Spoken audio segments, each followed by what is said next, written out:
Hello there. Good morning, good afternoon, good evening, whenever you are watching this recording. I'm Martin Cross. This is Crossy's Corner. And with me, I have got the amazing Oonagh Cousins. And I say amazing because you've got an incredible story, Oonagh. Oh, that's very kind. Yeah, I'm not sure. It's an intense story, and it's taken me to a place I didn't expect life to go. But yeah. Yeah, which is something we can get into. Just fill us in on how your day's been today so far. Things are quite chill my end. I did go for a run this morning, quite a short run. Um, yeah, probably people with long COVID want to know how far I run. I just did 2 times 10 minutes, and then the rest of the day I'm finishing a thesis for my masters. The Yeah. deadline's in a week, so I've spent all day trying to get that done, basically.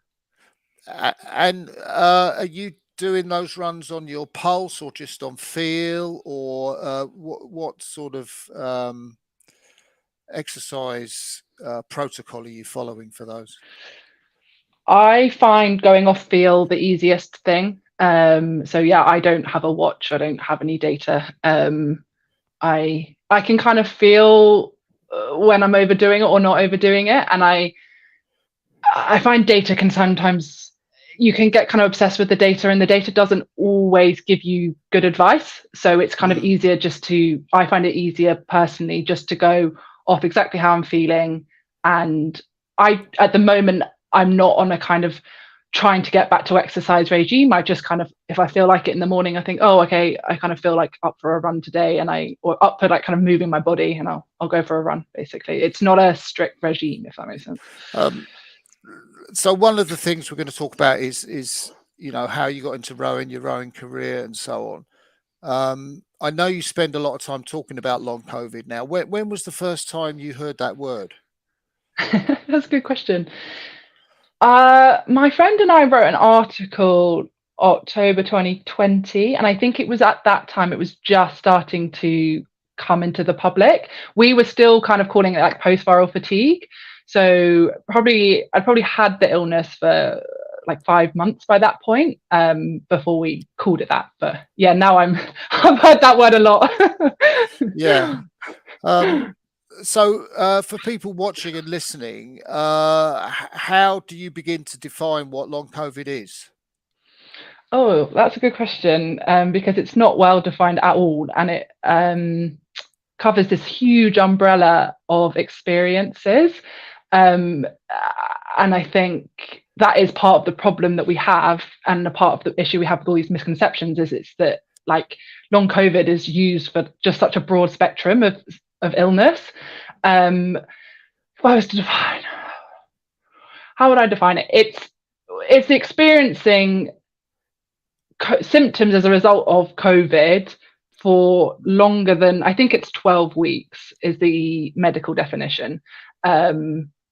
Yeah, experiencing like consequences, symptoms beyond 12 weeks after having COVID initially. And they can go on for an indefinite amount of time, basically. Um, I mean, it's interesting, chilling in some sense. You talk about indefinite amounts of time. Is there? I mean, you've obviously got tremendous experience. Is there a cure for long COVID? Is there a regime which addresses it so it goes away? Yeah, no, is the answer, is the simple answer to that. There's nothing that you can do that will treat the root cause. They don't know what the root cause is, actually. It could be viral particles, it could be autoimmune, like residual viral particles, it could be autoimmune, it could be organ damage. There's a variety of different hypotheses, and they don't know what the root cause is, which means that they can't treat it. There are things you can do to like symptom manage depending on which symptoms you're experiencing. Like, again, there's a broad range of symptoms, so there's a broad range of things that people can do. For me, I found that the only thing that actually helped me, like in terms of healing, rather than just symptom management, was time and rest, and like just letting my body recover, because there's no intervention that we have that can fix it, basically. Wow. I know, talking from personal experience, I know we've chatted about this. My daughter had been experiencing long COVID. She's just about to go back to work. And so I do know how it is to just go through in terms of time and rest. It's not as simple as it sounds, is it? No, it's not. It's hard to fully articulate what the experience of having long COVID is. I think it's hard when you're a healthy person to like fully understand what it's like to have an illness like long COVID. Well, I was trying to think about ways to explain this, and one of the things I like came up with was like, it's like being on the other side of a smoke screen, and on one side the rest of the world is going about their daily life, kind of making decisions based on things that, you know, normal people make decisions on, like what they enjoy, going to make some money, or like, you know, just normal things. And you're on the other side of this smoke screen, and absolutely everything is affected by long COVID.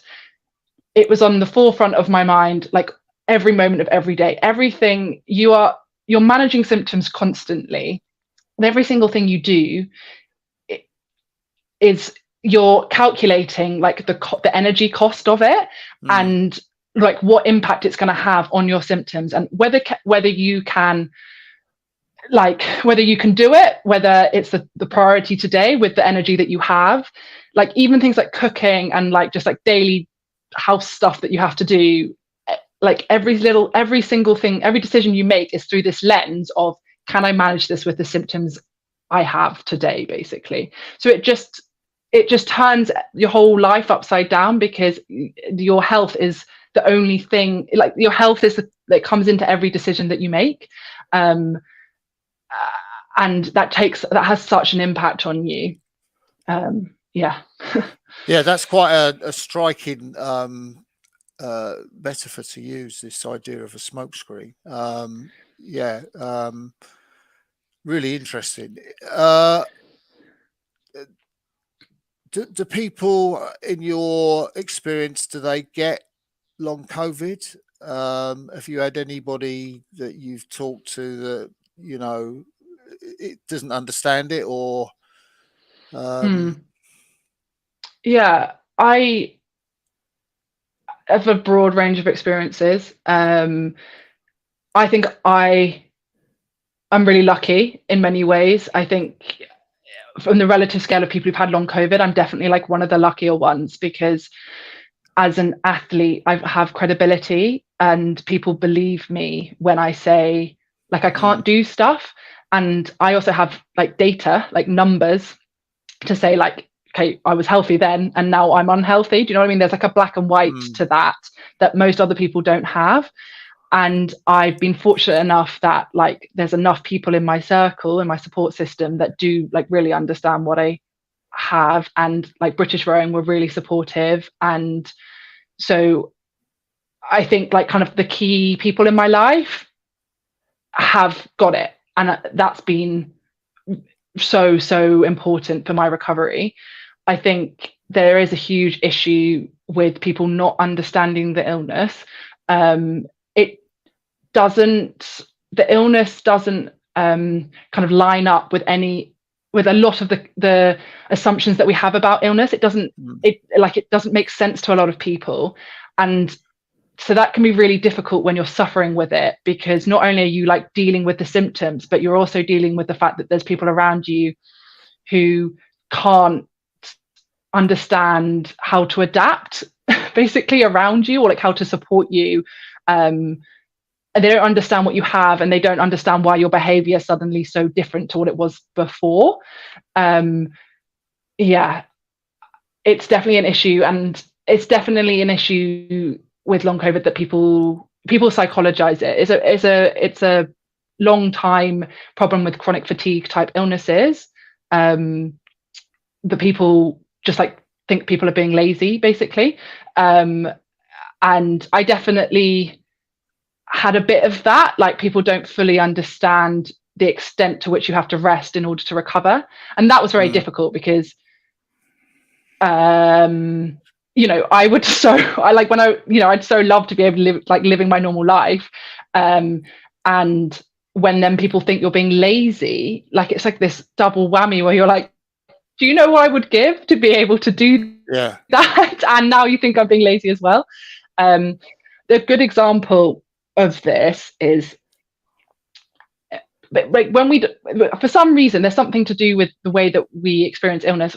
Humans, when they don't understand something, seem to psychologize it. So like asthma, for example, used to be psychologized. People used to think that when people were having asthma attacks, they were having like panic attacks basically, and it was just anxiety.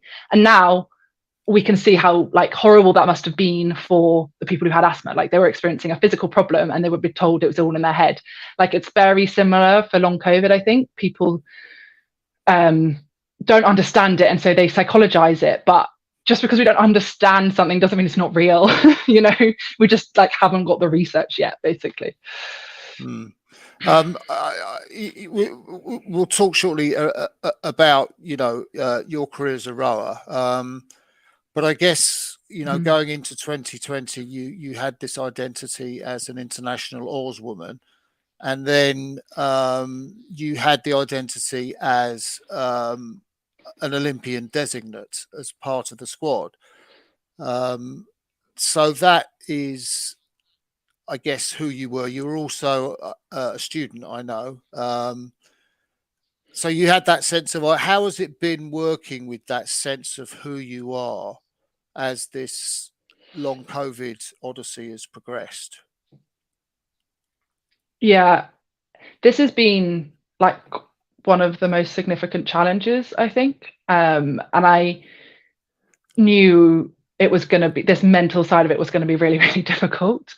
And I think I spent a lot of time reflecting on how I was going to handle the impact of losing rowing, basically. And I think in the end, like, the long COVID experience has taught me a lot, actually, because I think, like, when I look back at my rowing career,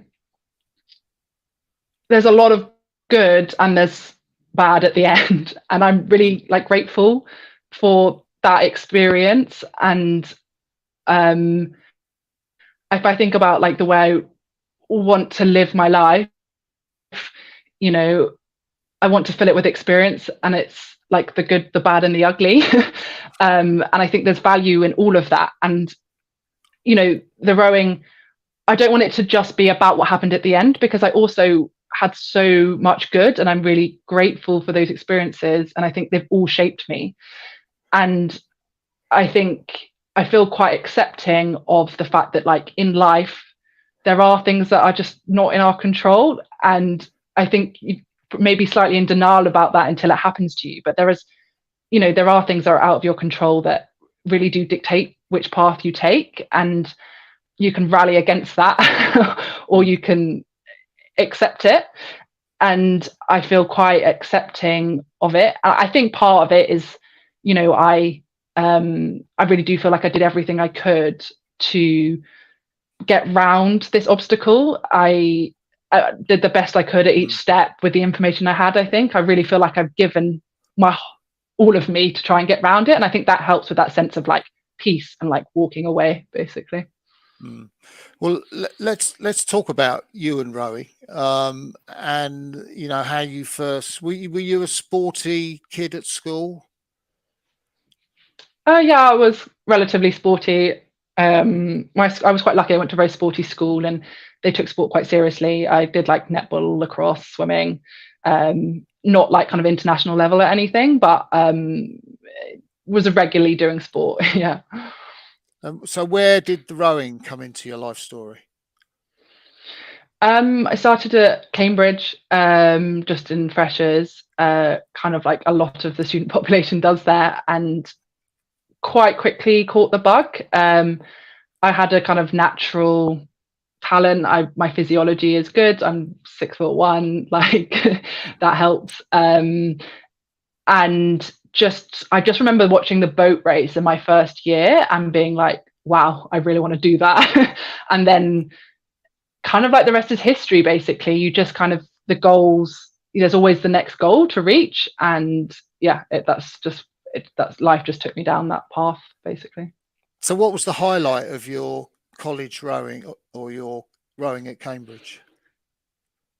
Probably I rowed in Blondie in the third year, which was really fun. I think Cambridge is like quite a unique place to learn to row. I feel very fortunate to have started rowing there, because you kind of, I've been rowing for like 7 months or something, and then I was rowing with ex-Olympians. So, and you're taking the training very seriously, and I loved that kind of just really, no stone unturned kind of thing. I just really enjoyed the process of rowing, and I think that's what took me like down the path, basically, because I found that I enjoyed living my life that way, basically. And did you get a calling to go, through into the British squad through the under-23s, or did you have to push on the door?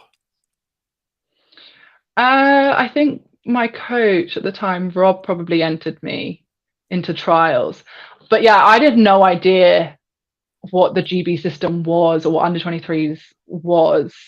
Cambridge, when you learn to row at Cambridge, it's like a bubble. You don't have much of an awareness of any of the kind of the national rowing scene.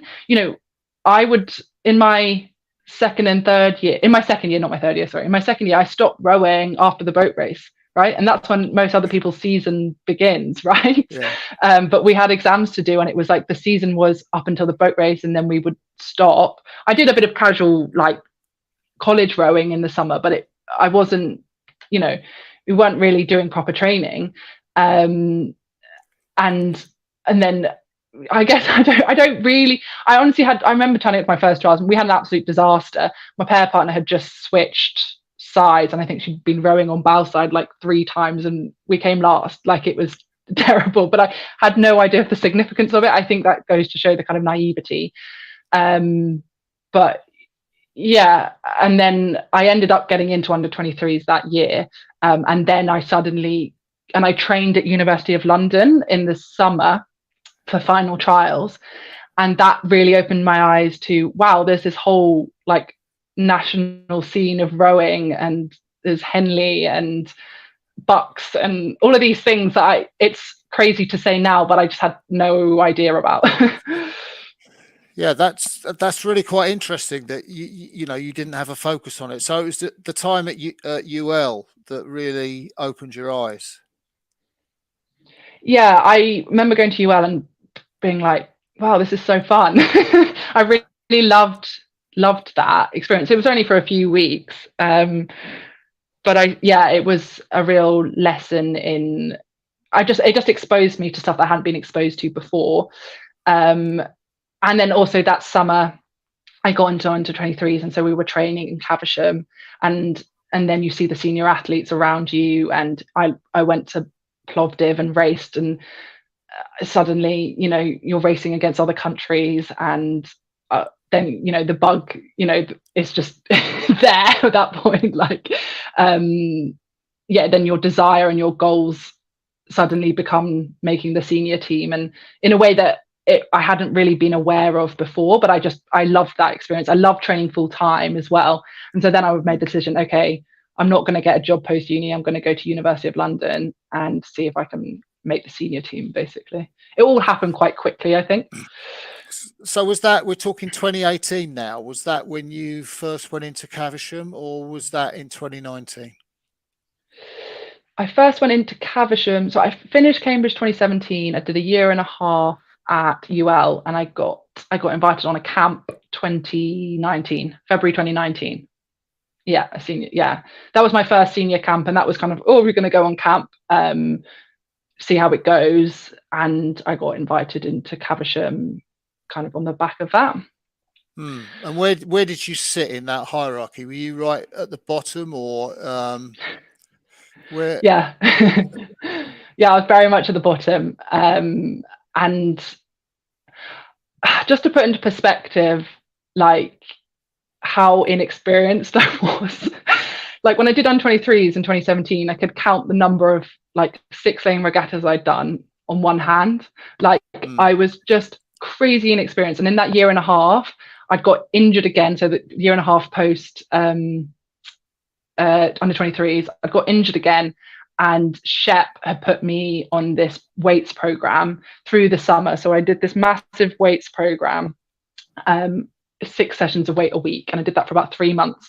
And that really transformed my physiology. And then, so I was very, very injury prone. A lot of my early years I spent on a bike because of my rib, basically.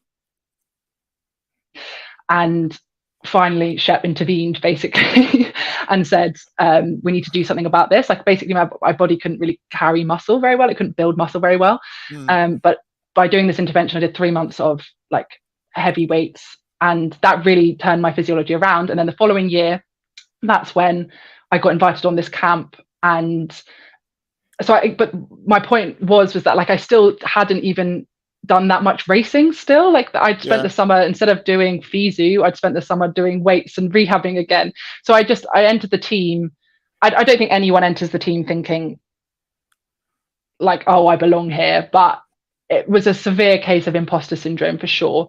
And yeah, but I think in the long run that like worked in my favor actually, because when it came down to Olympic season, I had never been selected for Worlds, and I remember that summer thinking, like, it was the summer in between the end of the season and the beginning of the new Olympic season, thinking, how on earth am I in the team trying to get selected for the Olympics? And that thought was so overwhelming that I just thought, okay, well, I can't think about that, but I know tomorrow I can get up and I can do 3 sessions. And I just did. And that's how I did that entire year. It was simply just do what the thing that's in front of you. And I got very good at being very, very present and just, rowing A to B basically. And I think your psychology is a muscle, like a physical muscle. You can train it to do that. And so by the time I got to kind of performances, so like erg tests or seat racing for the Olympics, I just was able to tap into that. And it was like, okay, I just got to go from A to B as fast as I can. And I think it really, really worked in my favor. And I definitely put a lot of my success on the fact that I'd like learned to think about my rowing in that way. That's really fascinating, because I was going to ask you, because you were in, I think, that 8 in 2019 at World Cup 3, I think it was. And then obviously not in the World Championship team. So, I kind of wrote down meteoric rise ? To go from that situation to being put in the Olympic team designate is quite a phenomenal achievement. Oh, that's very kind. Thank you. It feels like a lifetime ago. I think like what I said before, like I think it was a kind of a mindset that worked in my favor. And I think the way my career went, because of my physiology, I was quite often put ahead of where I was technically. I think like I was always, as soon as I was like just good enough technically, I was pushed up to the next level because I have a decent erg. Yeah. And what's your PB on the erg? 637.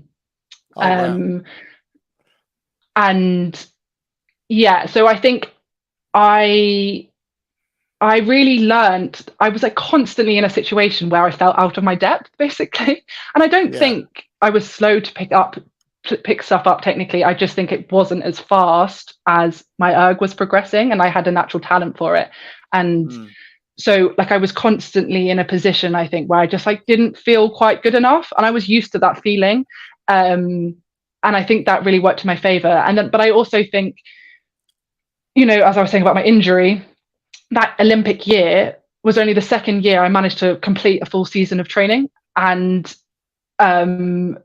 you just do so much rowing when you're in the team. You know, the number of strokes you take. I just think that year I really came on leaps and bounds because I was just doing so much. I was just taking so many strokes, and you're around people who are really good at rowing, so you can copy what they're doing, and you just kind of you learn what a good boat feels like. And yeah, I do appreciate appreciate what you say, because I do think there's something. This is probably one of the hardest things about what happened with long COVID is I do think the timing of it is like bordering on comical, because I feel like I was constantly chasing my tail, and then I like finally got to the point where I think, you know, I had so much more to learn and so much more speed to get, but I like finally started to like figure stuff out rather than constantly like trying to chase my erg basically. And I guess it was that case of you know, once you get in the team you can't go any higher, so you were just there and you're just training, and you know, I'm not being pushed up to a level. You can't be pushed up to any further levels. It's just, you know, head down and train. And like I reap the benefits of that. Yeah, so it's definitely hard for me that I can't see where I could have taken that. So you were named in the Olympic team. I think, you know, it was quite soon after that you were sent home from Caversham because of COVID. I mean, how long before you knew that you were in the Olympic boat and you got sent home to train at home? I think it was on the same day.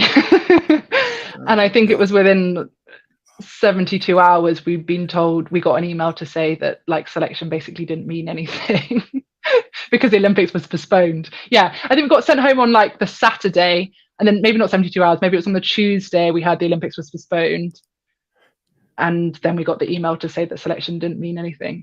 So that was a wild, really wild few days. But I would also say, like at that point, like lockdown was being announced and the world was going into this global pandemic, and there was a real sense of there are like greater forces at play here.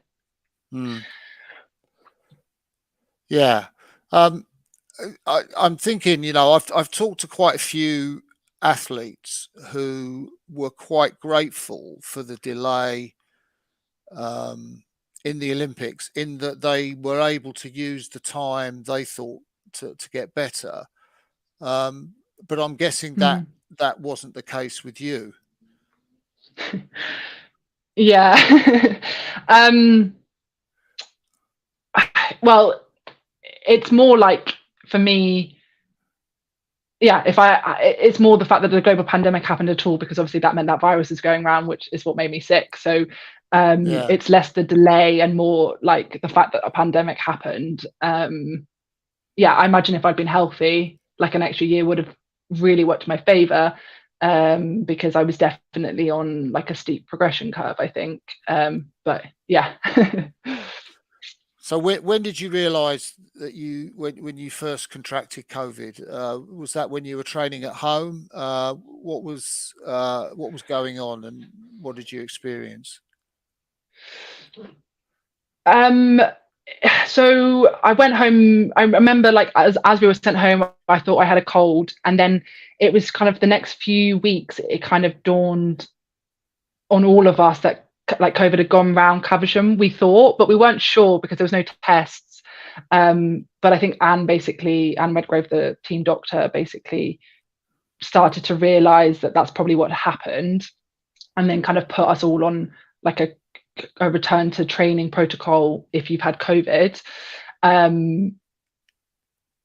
But then I guess it wasn't until August that I had an antibody test, and then that proved that I'd had COVID because I had antibodies to COVID. Yeah. But I think by that point I already kind of was pretty sure I'd had it. And what were you able to do or not to do during those months? Yeah, so this is a good example of like where the misconceptions of COVID can, a good example of it, because actually in those first few months, it wasn't like this like really obvious drop in my activity straight away. I think there's something to be said of like adrenaline. I think because I trained with COVID, I think there's something to be said, like your adrenaline, you know, when you kind of have something stressful that you have to get done, your adrenaline Yeah. kind of carries you through, and then you drop. Like I think I had that kind of in the sense that my functionality kept going for a little while, and I was kind of sometimes able to put together a bit of training now and again. And it's very hard for me to explain exactly how I felt, because it was just a total blur and a total fog. And each day I would wake up and think, what can I do today? And I might try a bit of exercise. I'd be like, okay, this doesn't feel totally right, but I just need a couple more weeks rest. And then you kind of try again. And I actually think I probably I was like kind of like I hit a plateau, and I kind of got worse before I started to get better. But if I look back at that time, like everything was a struggle. Yeah, everything was a struggle, but it wasn't like I was bedridden. It's just everything was an uphill struggle. But I wasn't kind of exercising, wasn't triggering sickness symptoms in the way that later on it actually did. So I actually got worse before I got better, I think. It wasn't, so I kind of tried different ways to get back into exercise. And then it wasn't until September, when the team was going back, you know, we were going back to train together, and I tried to string together 6 sessions in a week, which is quite a lot. And then I crashed really hard. And it was only then, and then the decision was made, okay, I think, like, Anne made the decision for me and was like, okay, I think we're going to call it and say, like, Tokyo's not on the card. I think she realized how sick I was, and I still didn't fully realize. And then it wasn't until that decision was made that I finally was able to really take stock of how sick I was. And so this was kind of September, October time. And even at that point, I was only able to do kind of like 4 hours of daily activity. So that's kind of like seeing friends, maybe, you know, like house chores kind of thing, cooking a day sustainably. So yeah, it will always shock me how sick you can be without fully realizing it. And like those first few months are such a blur, when you're going from making the psychological shift from, okay, I've got acute COVID, to, okay, I'm in this for the long haul. Like that took me quite a few months to get my head around. So how much was that a relief that Dr. Anne Redgrave taking that decision almost for you, or how much was it, devastating news? At the time, that was devastating. Like, I think in terms of acute sadness, that was definitely my worst period. I just, that at that point, I really hadn't processed that I could possibly get sick in March 2020, and that would stop me going to the Olympics a year and a half later. So make that realization, like, yeah, that was a pretty low moment. But then once I kind of recognized what was happening and realized I was in it for the long haul, I started to like process, okay, like I'm long-term sick. And then from there on out, I think emotionally I got better at handling things, I would say. What enabled you to do that? What aspect? The process. Yeah.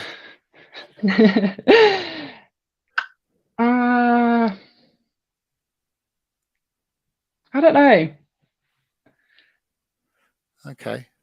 I think I have really good friends. I had a close friend, and I think it's a very close friend who's going through long COVID. I have family who are very supportive, and I think like in those lowest moments, when you are having a really difficult time, you can turn to your support system. Is probably was my biggest coping strategy. Yeah. Yeah. So Tokyo's not possible. When did it strike you that you might be able to go back to rowing and another championships might be on the cards? When did you start thinking in those terms, or was that something that was driving your recovery from this first bout of COVID on? Yeah, I think that's actually probably part of like how I processed it. Was that I was like, okay, well, Tokyo's not on the cards, but we're aiming to Paris. And I think blind optimism, felt like I could make a recovery and like return to rowing basically. And over the next year, so from October 2020 to September 2021, I did make, it was slow, but I did month on month make a recovery. And I think I felt like it was more a game of patience than anything else. And you know, I should definitely say, like, I wasn't an exceptionally privileged position in that I was able to take that amount of time off work, like most people aren't. And by, you know, like British Rowing supported me, and by just like taking that rest for a whole year, I did get a lot better. And I really, when I returned to training in September 21, I really thought I was like fully recovered. Yeah, I wouldn't have gone back to training had I not thought I was fully recovered. So during that time, what sort of support or testing protocols or anything of that were you getting from, you know, either the British Rowing or the GPs around UK sport? Yeah, so I had like a number of tests for like checking my heart, checking my lungs. Everything came back clear. So there was no test that said there was anything wrong with me. And I guess eventually, I think for most of that happened in like kind of the first few months of having COVID. So like May, June, July, August 2020. And then from October onwards, I kind of accepted that the medical system couldn't help me. And I just like took the decision to rest basically. And I I'd been to a number of different doctors, and no one really had, well, there is no treatment, like there is nothing you can do. And I felt by resting, I was able to like manage, I was able to keep a lid on my symptoms. So it's not like on a daily basis I was dealing with like a really big symptom burden. I was just having to like hyper manage myself to avoid the symptoms. And by doing that, I think I gave my body like the space to heal. Yeah. So when you went back into Caversham for the second time, how long were you able to be in that system before you realised something was not going right? So I did a year back at UL. So from September 2021, September 2021 to September 2022, I basically rehabbed back at UL and like built up my training from like 3 small sessions up to, I was like doing like 13, 14 sessions, 13 sessions maybe. Yeah, I think that sometimes gets lost in the stories. I like raced at Henley Royal Regatta. I did the summer season. Did a summer season of racing. The Student 8, the Island. We got to the semis. Yeah, and I'm so like grateful for that experience. I had the best time in that 8. It was a really great bunch of girls, and yeah, that was a really happy time. You know, I was making a comeback basically, and I made some really good friends, and it was just a really nice time. And I think I was able to bring all the lessons I'd learned from COVID to that boat. And yeah, I just really loved that. But obviously wanted to make my way back into the team. And so that summer after racing at Henley, I rejoined the team kind of like just as people were away on their summer break. So it was like right at the beginning of the season, and things just declined very quickly. Really? I think I think it's kind of a coincidence that it was happening as I joined the team. A bit of coincidence, a bit of not. Like, I think I was accumulating without realizing. So like the whole year like caught up with me. And also like just that like step up to, instead of managing my training in a way that was because like you can individually manage your training. When I was at UL, I was just doing the training that like I wanted to do. Whereas as soon as you're kind of in that system, you're on a program, and there's just all sorts of different pressures that you no longer can avoid. And so it took me a few weeks to realize what was happening, because I do think that was my emotional blind spot. I thought I was coming to the end of my long COVID journey and I'd like made it back to normality. And actually what was happening was like the whole thing was coming to an end. So like I did have to do this like big emotional 180, and it took me a few weeks. I definitely was in denial at the symptoms that I was experiencing. And I had to do this like 180 of realizing, okay, actually I'm still sick. Because also at this point I thought I didn't have long COVID anymore. Like I didn't realize I still was someone who had long COVID. I thought I was healthy.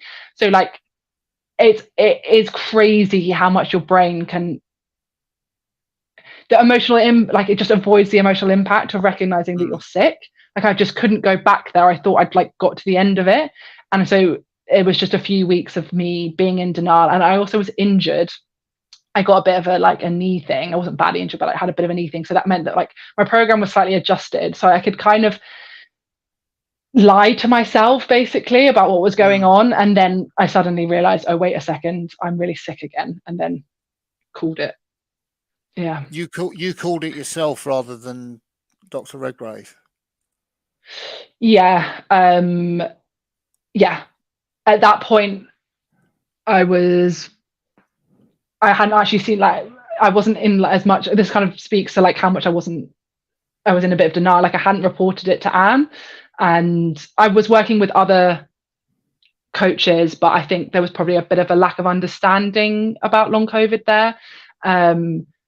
So in the end, yeah, I had to call it, I guess. I think it was like quite obvious to me that I was not well. And also at that point, like I've gone through those like, 2.5 years of trying to come back, and it's like, it's really not worked out. And I just think, yeah, I just like knew it was time.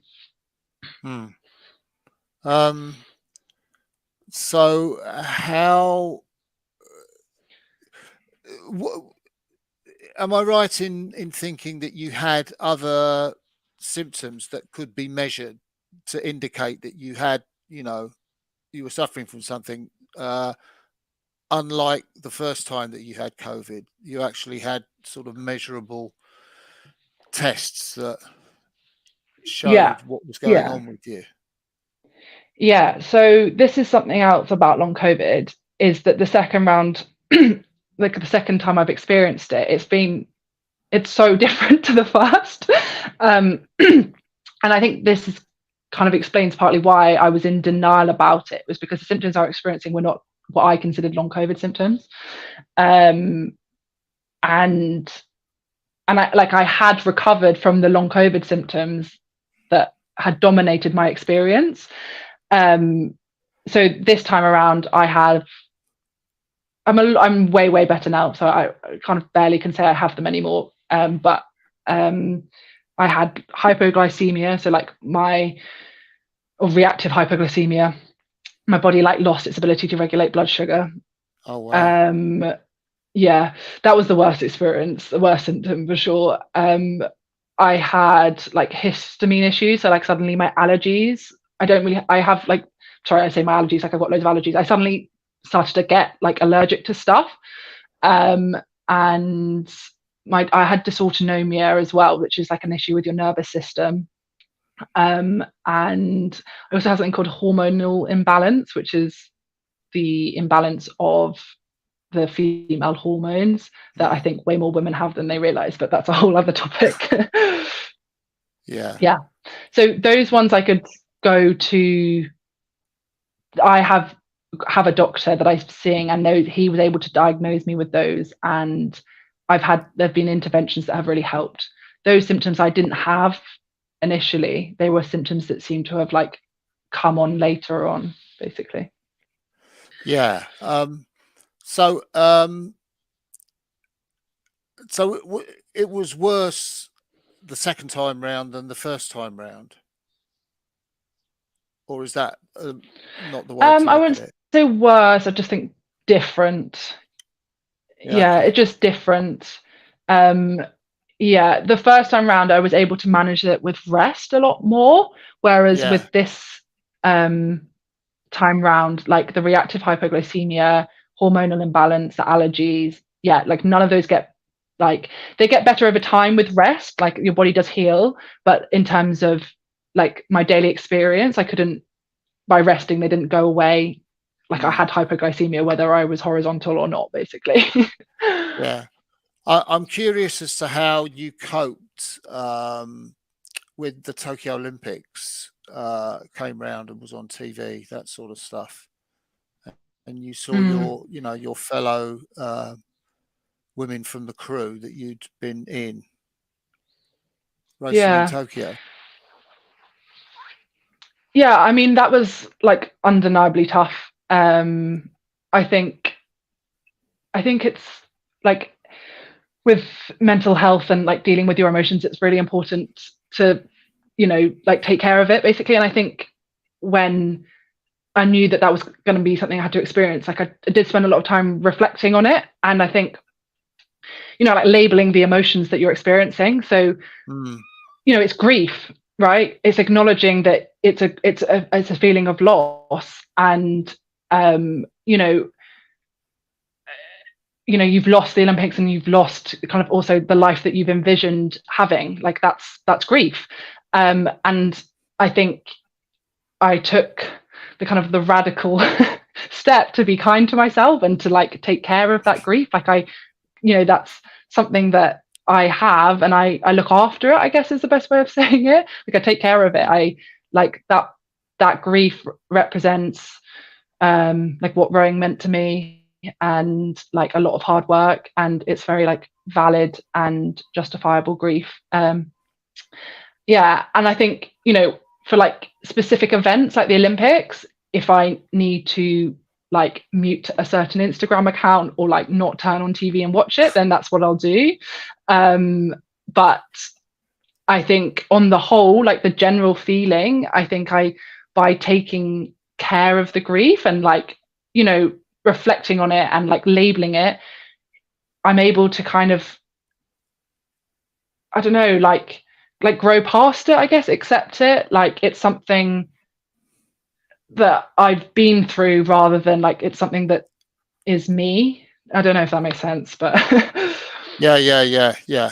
Um, so, when were you able to start your your studies and completing your dissertation and that sort of stuff? When did that become possible for you? yeah, so I'm really lucky. So us have been very flexible.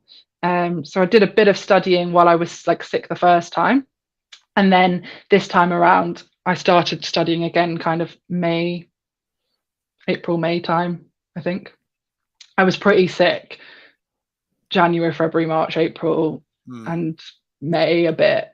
And then I started to kind of turn a corner around the end of May. Yeah. And I started to be able to like do stuff in the day properly again. Yeah, and and then of course the BBC picked up your story, which was a very striking report. How did that come about?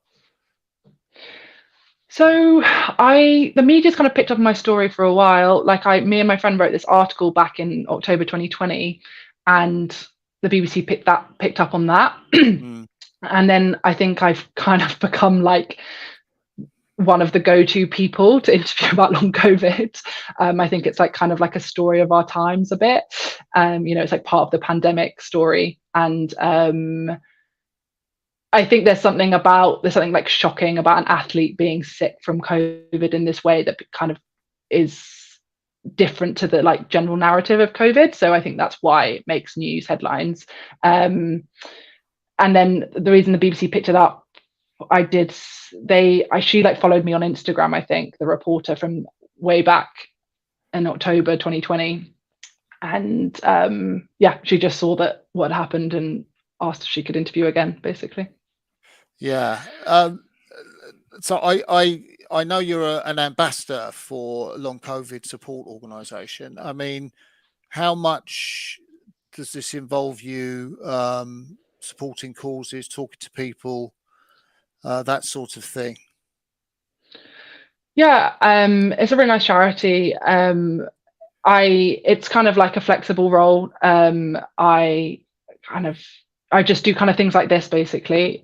Just like talk to people. I did a thing for Decathlon. I do like various kind of local radio things, and they just kind of send me out to talk to people about it basically. Raising awareness is just important, and I think my story is something that makes a point quite well. So yeah.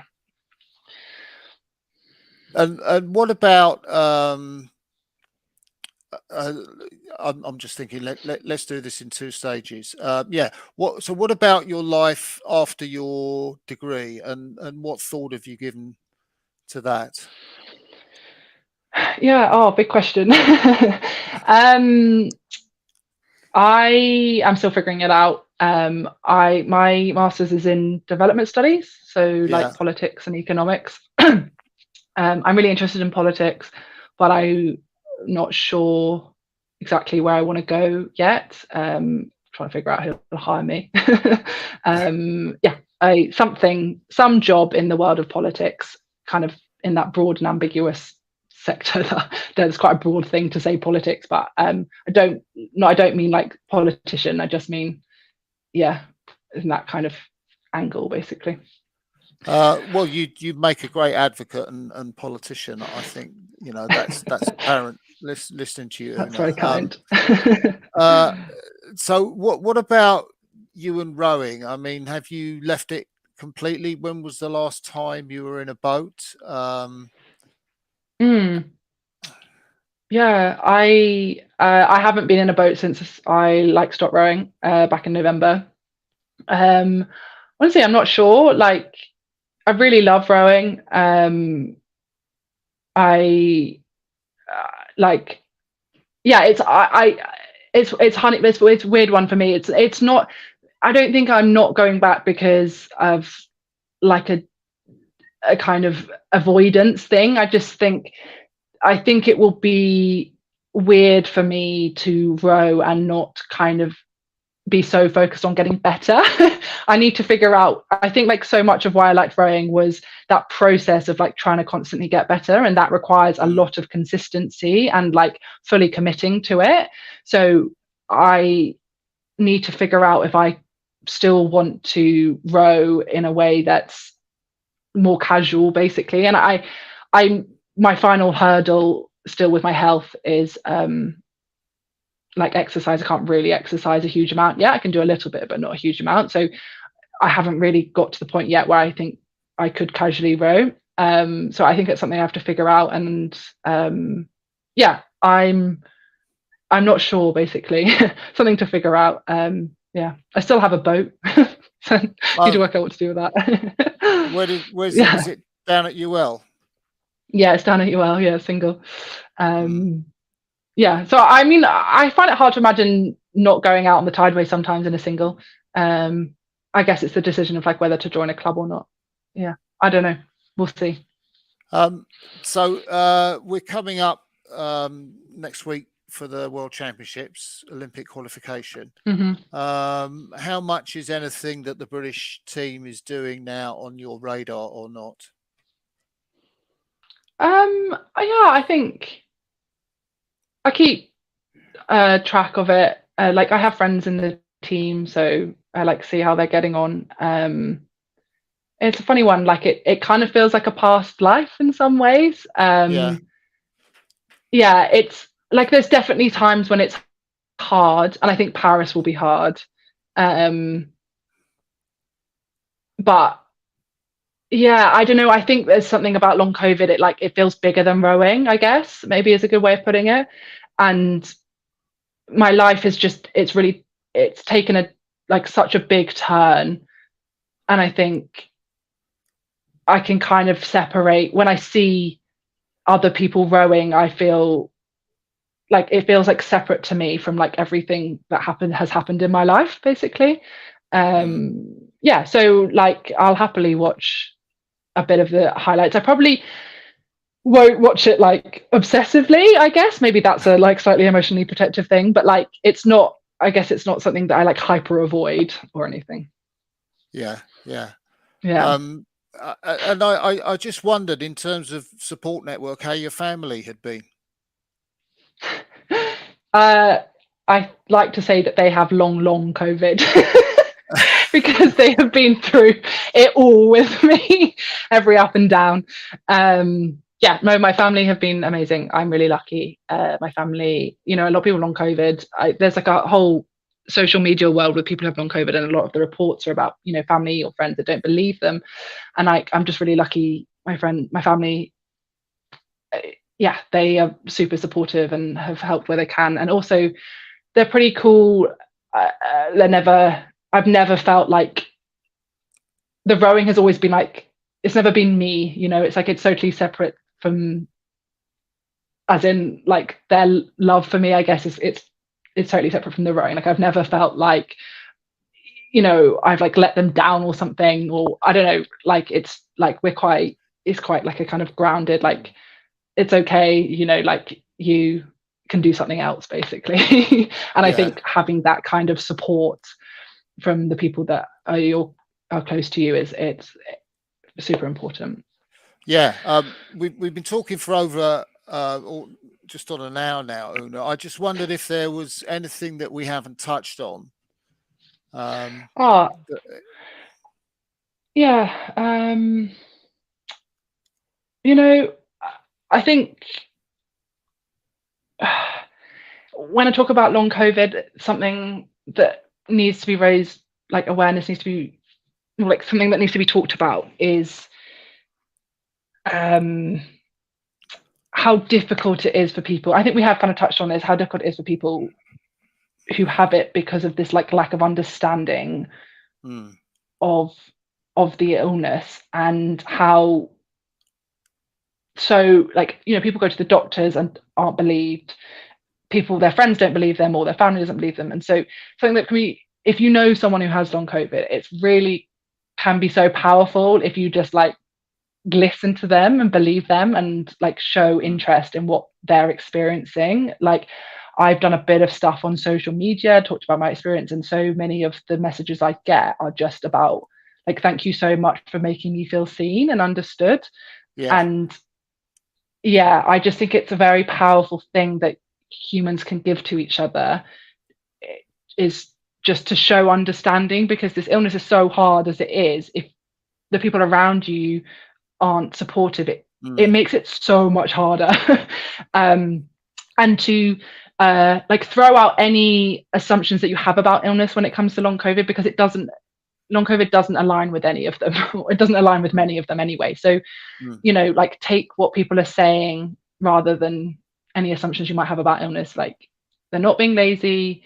They might look good one day, but that can still be ill the next day. Yeah, there's a huge amount. It depends how badly they're experiencing. Like there's different things going on, but so just like listen to what people who have long COVID are saying, basically. Yeah, wow. Yeah. Yeah.